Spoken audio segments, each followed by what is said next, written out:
Hello. Hello everybody, how are you doing? Welcome to Now That's What I Call Music 89. The last of the 80s. Originally released in November 2014. About 5.5 years ago now. Wow, where's that time gone? And we've got many songs indeed lined up. We're not going to play them all. We're going to go through it at a breakneck speed. I kind of like that. The sort of fast-paced, rapid-fire trawl through a load of songs. Some of them, blink and you'll miss them. Others, we go to a bit more detail on. We try and keep the energy levels up in these videos. We're rattling through time like Doctor Who on a TARDIS. In a TARDIS. He might be outside on the roof doing some maintenance. We started this journey with Now One way back in 1983. So we've already done 31 years by this point. What's another 5 more? And hopefully we'll carry on into the future. The aim of this series never really had a name when we started it. It was just to look at the original Now One. But an aim or a few aims have developed over the running of it, primarily to ask ourselves which songs still sound good, which ones are timeless songs that will go on into the future. If we had a time capsule and we'd put our own custom-made CD of some of these songs in, which ones would we choose? Would we choose this one? Meghan Trainor. There's an interesting question and a half.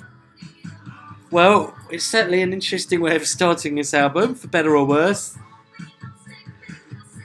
Lots to talk about right from the bat, so let's get down to business then. All about that bass. Now, she's not the first person to done kind of double entendres around the word bass, although normally they've been about drugs.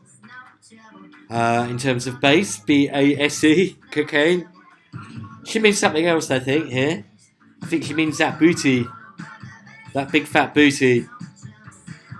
And that's what this song's all about. And it's a message, apparently empowering to young women who maybe not that slim, that, hey, you can feel good about your body as well. Why? Because men like big asses. And maybe some girls as well. And that message, that seemed to really ruffle a few feathers. Some people saying, well, you know, it's not just about having a big ass. It's personality that counts. I tend to concentrate generally on the music more than the lyrics. So I am interested in looking at the lyrics and any kerfuffle that may arise as a result from them. It's kind of interesting music, let down by annoying vocals. Kind of very 60s-ish in a way. So it's quite retro way of starting this, as is the next one, Wrapped Up by Ollie Murs, which moves into the 70s maybe. It's not bad. It's a little bit cheesy because it's 70s disco, which is by its nature kind of cheesy. So it kind of gives you scope to do that, to get away with violins and sort of twinkly trills and what have you. Sequins and flares. That's what I get from that Ollie Murs one. And a little guest appearance from Travie McCoy there. That's Wrapped Up. Followed by a Hen Night one. Bang Bang. Brace yourselves. Jessie J, Ariana Grande, and Nicki Minaj.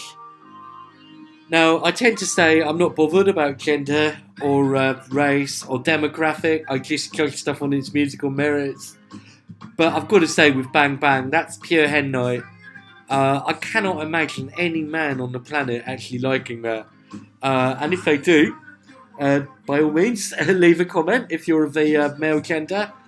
And you get off on the Bang Bang by Jessie, Ariana, and Nicki. By all means, let me know. But to me, it's absolutely, it's just Hen Night stuff.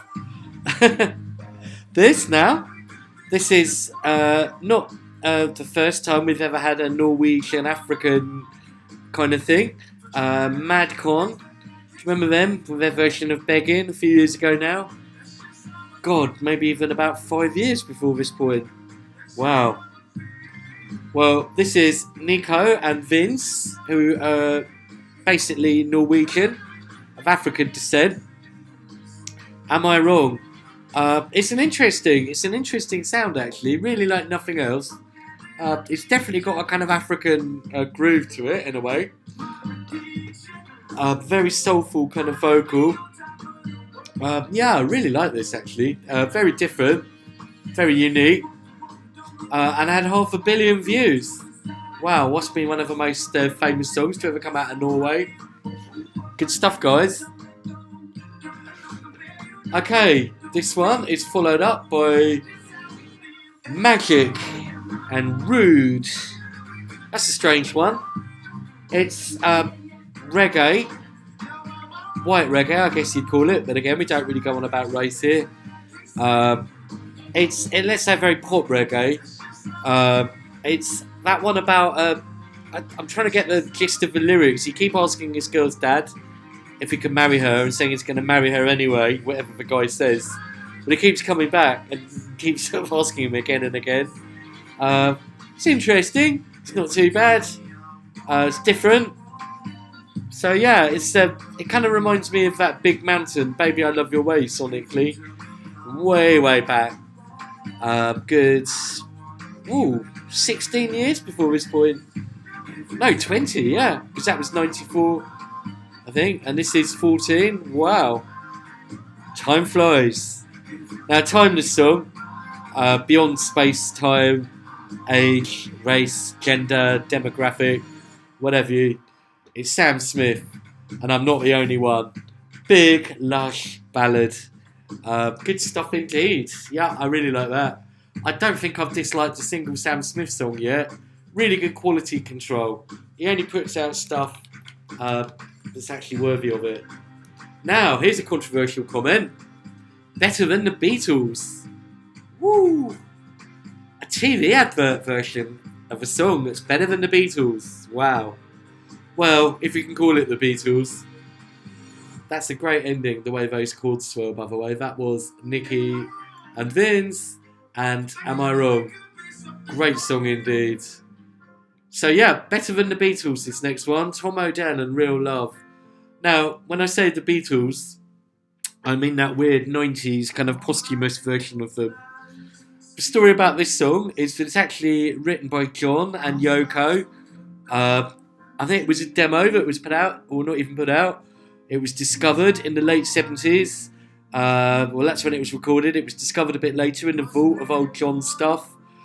When they did things like Free as a Bird in the Anthology series, they put the rest of the band over what they could get from the demo. And I don't really like it. As a massive Beatles fan, as you probably know, if you've seen my first ever video, one of the first prototypes, God, that seems like a million years ago now I did that, about the long and winding road. Well, that could be a fitting description of these now videos, certainly a long and winding road. Anyway, that was all about, my video there was all about Phil Spector kind of sprucing up what was half-recorded mess. And that's kind of what the Beatles did themselves with Real Love, kind of working around what scraps they had of John's recording. And it wasn't all that really. Now this, by Tom Odell, this is a whole proper cover of the song from scratch, with a whole new band, kind of strings and stuff, him on a piano. It's a very short and sweet song. It's only 2 minutes long. But yeah, better than the Beatles. This is absolutely better than the Beatles version. It really is. It really draws out what John was saying with the song. Yeah, I really like it. And, you know, listen to John Lennon, because he's great. We've talked about him a few times. He has popped up. So, yeah, that's Tom Odell, Real Love. Next up, oh God, Ed Sheeran's worst song to date, probably.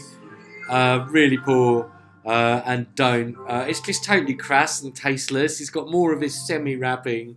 I hate when he does that now. From being an interesting oddity at first, it's now just like, oh God, shut up.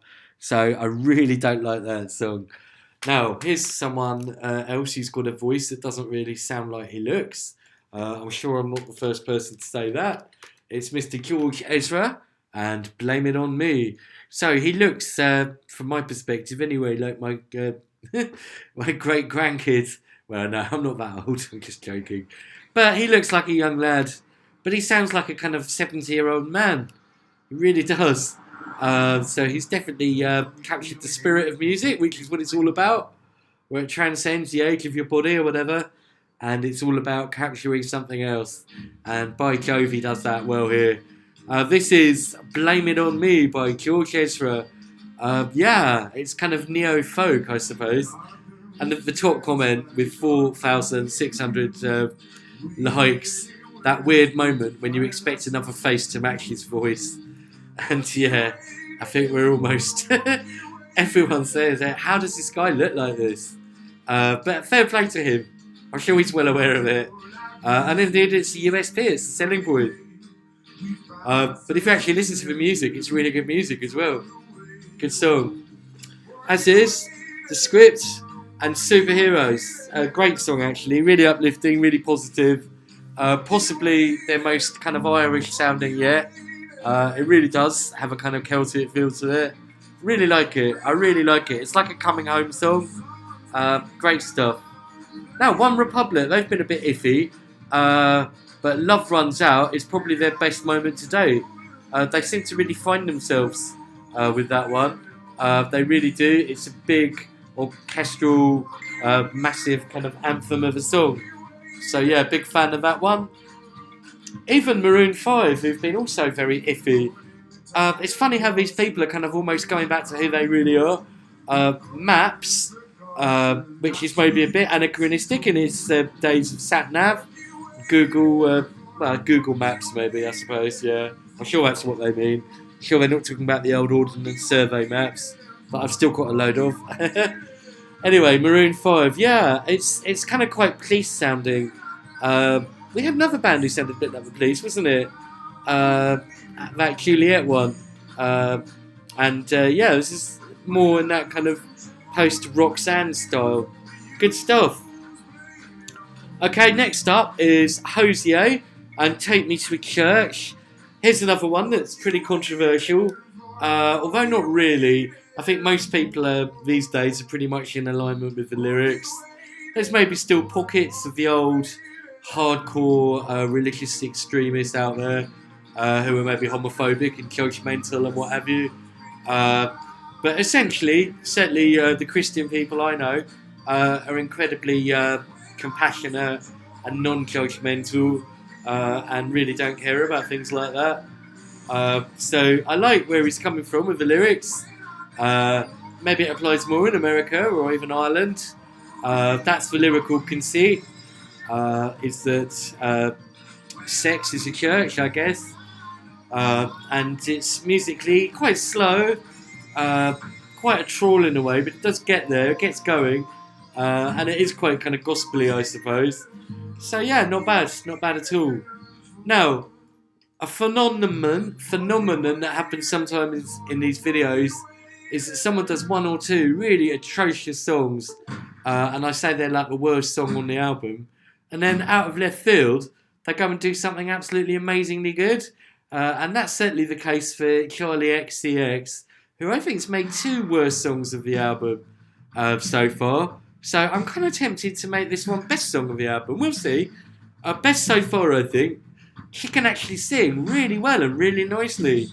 She's not obnoxious at all. The chorus is a semi-obnoxious, but it doesn't cross the line. You can hear that it's the same one who really wound me up in last time she was on one of these. But her voice is a bit more musical. It's good in these verses. It sounds a bit like Gwen Stefani, actually. Yeah, I do like this. It's got more of that classic Swedish quality pop thing. Good beats. Good sort of instrumentation. Big dynamic song. Yeah, good stuff. Well done, Charlie. Maybe she took my points on board, except she wouldn't have seen the videos till after she'd released the songs. One Direction, they started off not greatly, and they've got better with musically. It's all on the musical thing. Still My Girl, pretty anthemic, quite 80s sounding, like a big 80s power ballad. It's almost like the stuff people like Then Jericho, even Simple Minds were doing in the 80s, now in the 2010s, it's sort of boy band style. But it seems to draw musically on stuff from the older nows. Now, talking of stuff that draws on old songs, oh, Cecilia.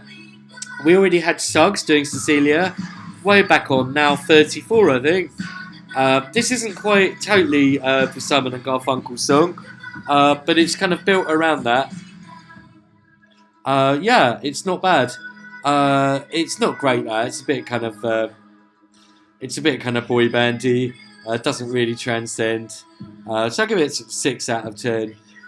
Amnesia by 5 Seconds of Summer. I've literally forgotten that one. I've had total amnesia about it. So we'll gloss over that one. Now, GRL, Ugly Heart. I was looking into a bit of the story of the band.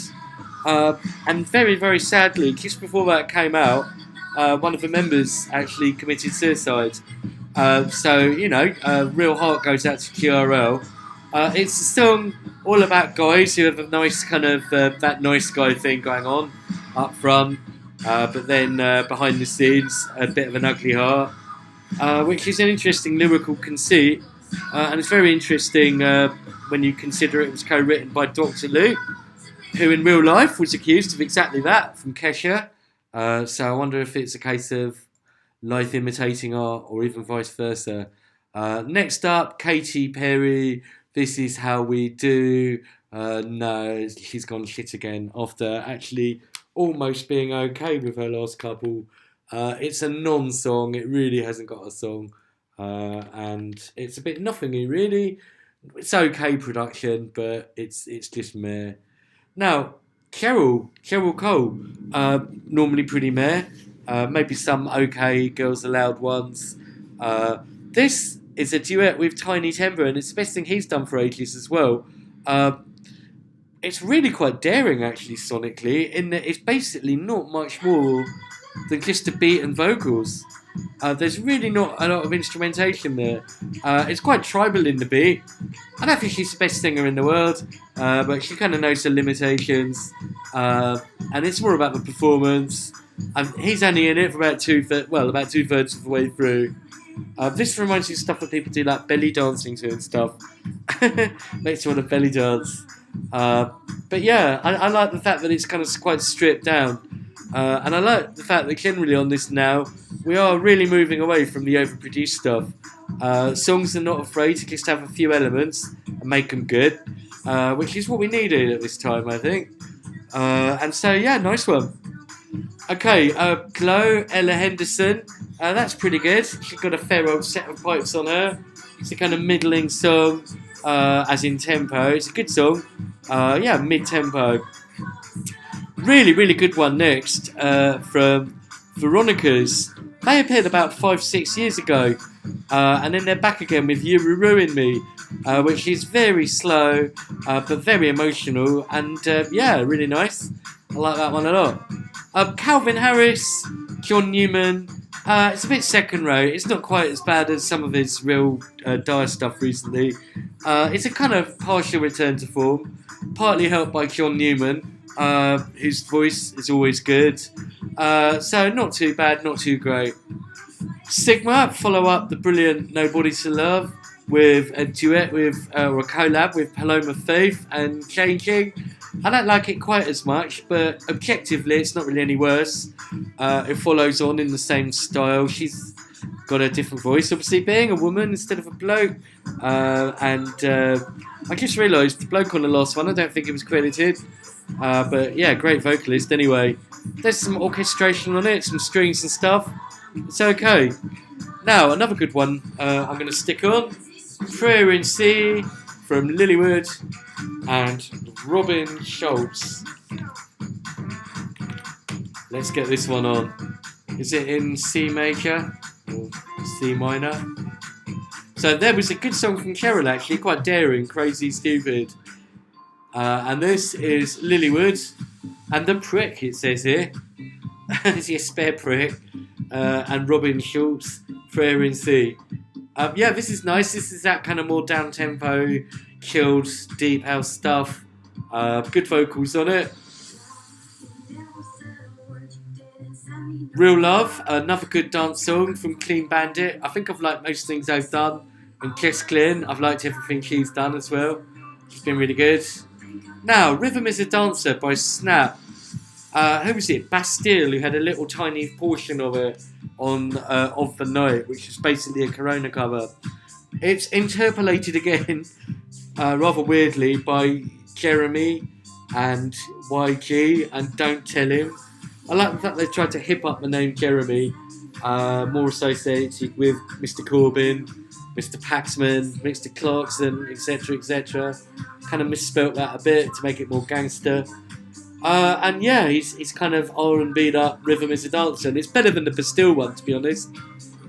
Okay, now here's a real curious thing. Lovers on the Sun. David Guetta featuring Sam Martin and an uncredited Avicii. You can immediately hear which bits the kind of Avicii bits on it. The rest of it's okay. The Avicii bits are probably the worst. They're just a bit corny, a bit too kind of like Irish jig style. Now that was okay when the script did it, because they're Irish. It doesn't really work on this, which is otherwise a kind of cowboy themed, kind of western, twangy guitar, electronica thing. It's quite interesting, but I don't really like the Avicii elements, to be honest. Sorry, I know, I do like him, but I've got to say it as I see it, or hear it. Now, remixes. We're talking about them earlier. And the Phil Spector treatment of The Long and Winding Road, which I was thinking about. Maybe it was the first ever real remix, i.e. someone comes along and tweaks what the band have already done and just puts their own interpretation on it. One of the best and most interesting remixes of in the world, Waves and Odysseys version of, or their remix of R. Kelly's Bump and Grind. Yeah. With the context that we all have now of R. Kelly and what he did, and that song, and when you look at some of the comments, people are like, was this his kind of inner voice, his Jungian shadows and stuff. What's interesting about the remix, and what I said in the very first video, the Long and Winding Road one, was that a remixer can often get something about the artist that the artist doesn't see themselves, and I almost feel that's the case of this Bump and Grind remix. I feel they've stepped outside R. Kelly and they're looking at him from the outside. And they've basically made a kind of deep house tune built around bits of the vocal. I think it's actually pretty good. And it's very different. It's quite haunting. And I'd way rather listen to that than the original R. Kelly unadulterated one. So yeah, fair play. Now, Ariana. Yes, this one's not too bad actually. I mean, she can definitely sing. She really can sing. There's, it's a kind of quality. It feels like it's well produced.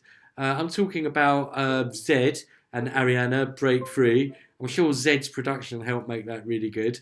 And it's just a bit less than the sum of its parts, really. It doesn't really have a proper song. I kind of don't want to hate on it. I'll give it 5 out of 10 and leave it at that, I think.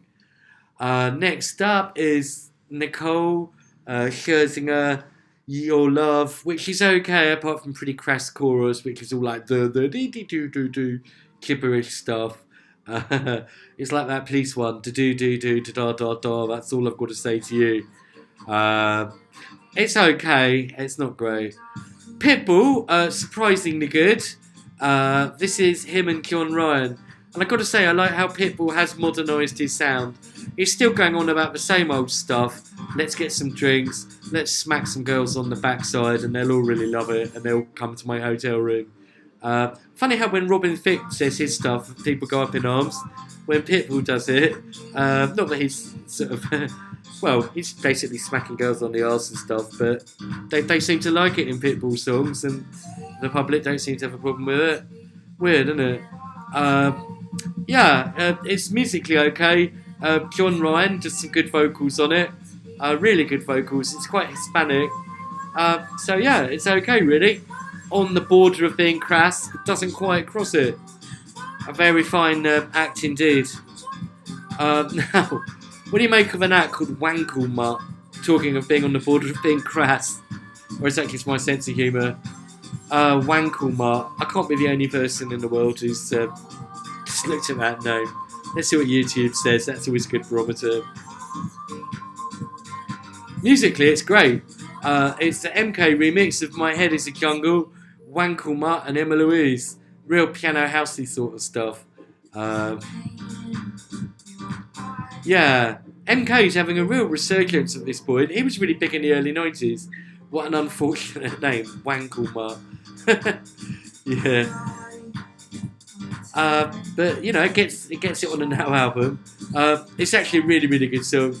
Just nice, fairly less is more, not that much going on. Some pianos, groovy beat, and a vocal, and that's pretty much it, really. Gone back to the kind of Robin-esque sound, really, but with a kind of fresh 2014 twist on it.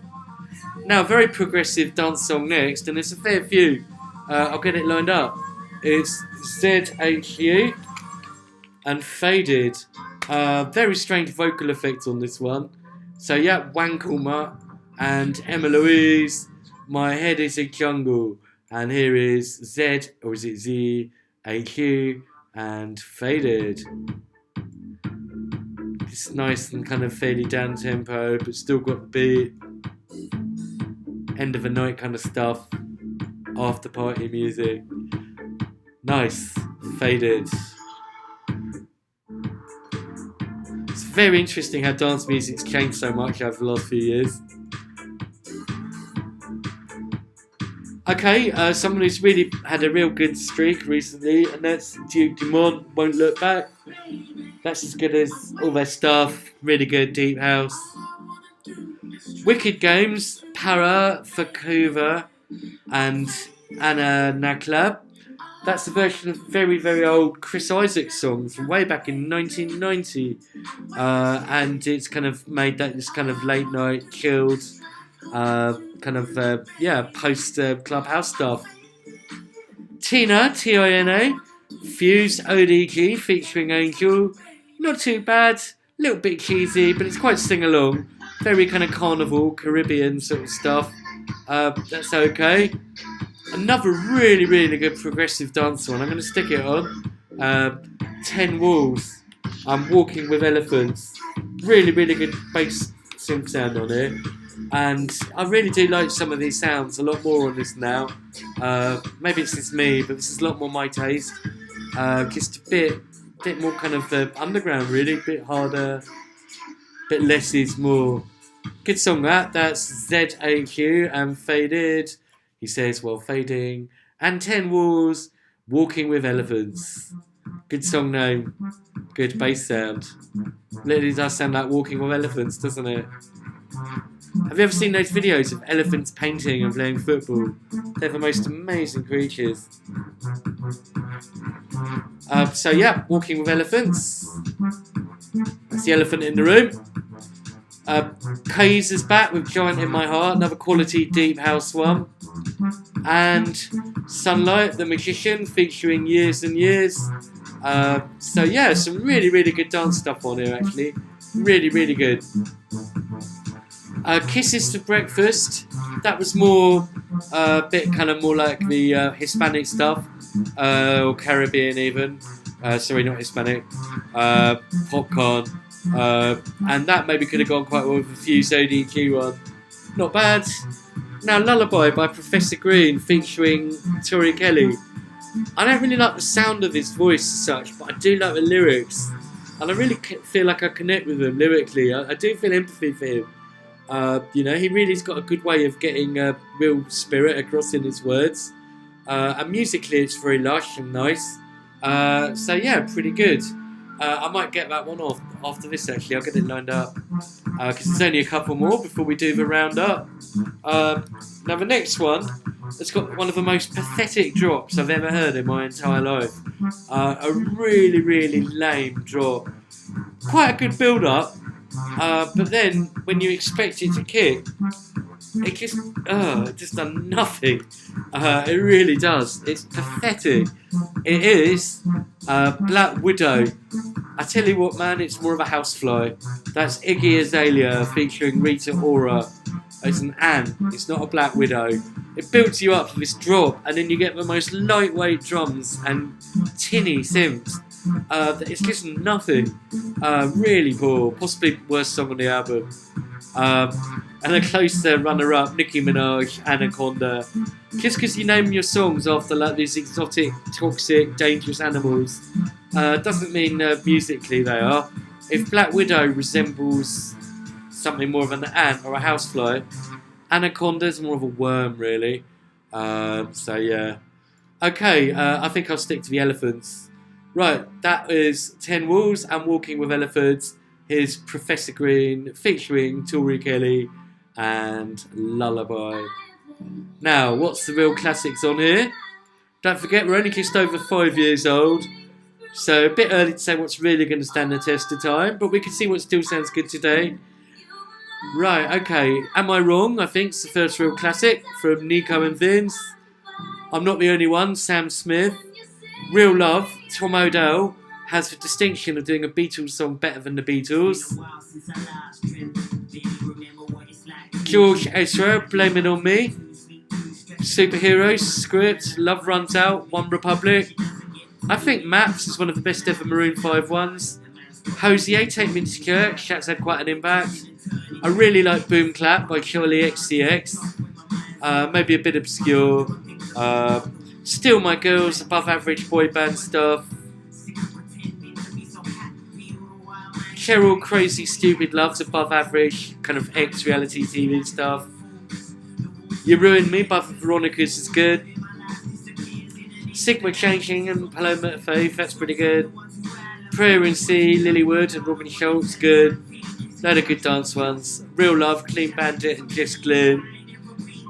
Lovers on the Sun's partially good, David Guetta. Bump and Grind remix, better than the original. Fireball by Pitbull's quirky and interesting. Well done, John Ryan, for the vocals. Wankle Mutt, My Head Is a Jungle. Faded, ZHU. Won't Look Back, Duke Dumont. Wicked Games, an interesting cover. Walking with Elephants, very good. Giant in My Heart, it's good. Sunlight by The Magicians, okay. This is I don't really like his vocal style, but I like his lyrics. And I like this bit. So, all in all, I do like this. Lullaby, yeah. There we go then. We made it through 2014. We made it through the now 80s. So we'll be back with a new year and a new... In fact, the final full series of 10 now. We've got 16 more to go. So we'll get through the 90s. And then we just got now 100 to 105. And then we're at the present day. Okay, take care everybody. As always, let us know your thoughts in the comments. See you later everyone. You stay safe. Bye.